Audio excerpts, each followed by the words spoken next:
बजरंगबली को क्यों चढ़ाया जाता है लाल सिंदूर का चोला? हनुमान जी को संकट मोचन भी कहा जाता है और मान्यता है कि अगर विधि विधान के साथ हनुमान जी का पूजन किया जाए तो वह अपने भक्तों के सभी संकट हर लेते हैं। मंगलवार व शनिवार का दिन हनुमान जी को समर्पित है और इस दिन उनको यदि सिंदूर चढ़ाया जाए तो वह अति प्रसन्न होते हैं।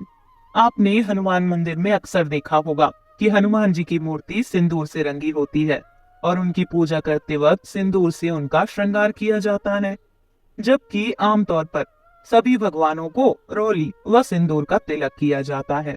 आइए जानते हैं हनुमान जी को आखिर क्यों प्रिय है सिंदूर और उनके पूरे शरीर पर सिंदूर क्यों लगाया जाता है। महायुद्ध समाप्त हो चुका था।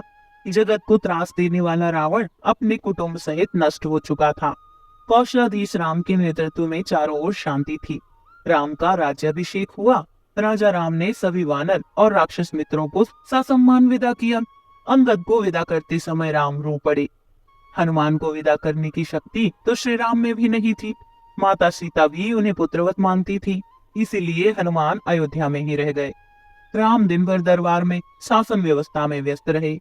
संध्या को जब शासकीय कार्यों से छूट मिली तो गुरु और माताओं का कुशल क्षेम पूछकर भगवान राम अपने कक्ष में आए।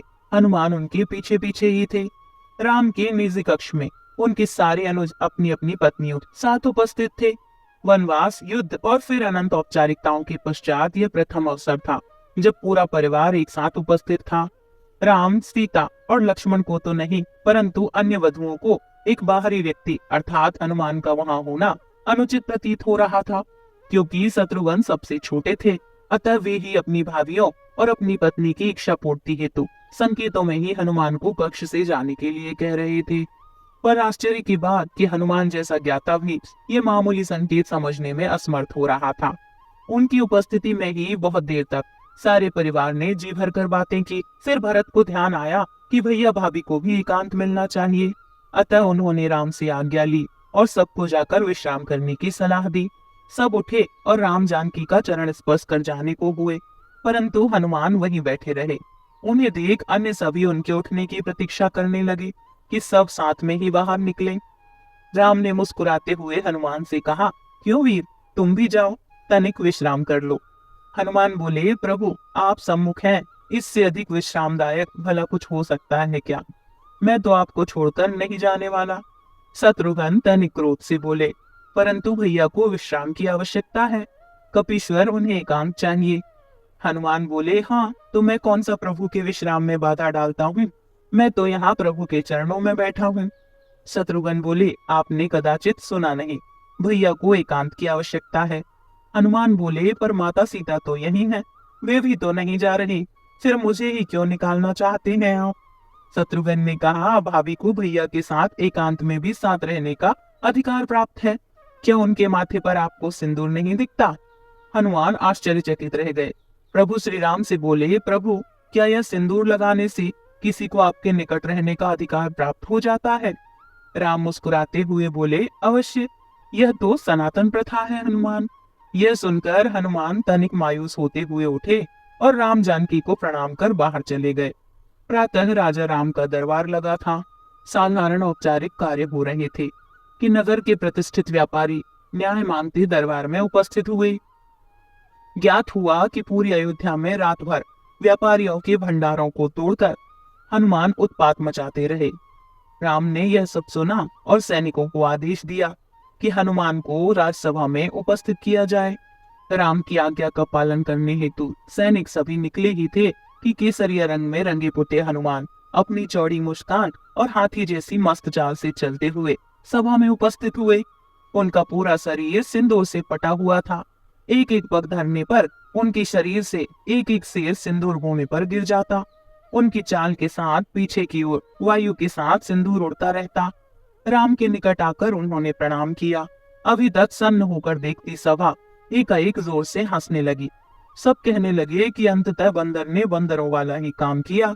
अपनी हंसी रोकते हुए सौमित्र लक्ष्मण बोले, यह क्या किया हनुमान? यह सिंदूर से स्नान क्यों? क्या यह आप वानरों की कोई प्रथा है?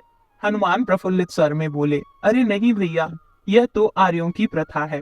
मुझे कल ही पता चला कि अगर एक चुटकी सिंदूर लगा लो तो प्रभु राम के निकट रहने का अधिकार मिल जाता है। तो मैंने सारी अयोध्या का सिंदूर लगा लिया। क्यों प्रभु, अब तो कोई मुझे आपसे दूर नहीं कर पाएगा ना। सभा के समस्त लोग हंस रहे थे, किंतु भरत हाथ जोड़े अश्रु बहा रहे थे। यह देख शत्रुघ्न बोले, भैया सब हंस रहे हैं और आप रो रहे हैं, क्या हुआ? भरत स्वयं को संभालते हुए बोले, अनुज तुम देख नहीं रहे, वानरों का एक श्रेष्ठ नेता, वानर राज का सबसे विद्वान मंत्री, कदाचित संपूर्ण मानव जाति का सर्वश्रेष्ठ वीर, सभी सिद्धियों सभी निधियों का स्वामी, वेद पारंगत, शास्त्र मर्मज्ञ, यह कपिश्रेष्ठ अपना सारा गर्व सारा ज्ञान भूलकर कैसे राम भक्ति में लीन है। राम की निकटता प्राप्त करने की कैसी उत्कंठ इच्छा, जो यह स्वयं को भूल चुका है। ऐसी भक्ति का वरदान कदाचित ब्रह्मा भी किसी को न दे पाए। मुझ भरत को राम का अनुज मानकर भले कोई याद कर ले, पर इस भक्त शिरोमणि हनुमान को संसार कभी भूल नहीं पाएगा। यही वजह है कि हनुमान जी को अत्यधिक प्रिय है सिंदूर। प्रत्येक मंगलवार को जो भी भक्त हनुमान जी को सिंदूर का चूल्हा चढ़ाते हैं, उन पर प्रभु श्री राम विशेष कृपा बरसाते हैं। बिगड़े हुए काम फिर से बनने लगते हैं और मंगल ग्रह दोष से भी मुक्ति मिल जाती है। कहा जाता है कि चमेली के तेल में मिला सिंदूर भगवान को अर्पण करने से एकाग्रता बनी रहती है और सौभाग्य भी बढ़ता है। धार्मिक मान्यताओं के अनुसार यदि कोई भक्त किसी संकट से जूझ रहा है, तो हनुमान जी को सिंदूर का चूल्हा चढ़ाने से उसके सभी संकट दूर होते हैं। इससे हनुमान जी प्रसन्न होकर अपने भक्तों पर कृपा बरसाते हैं।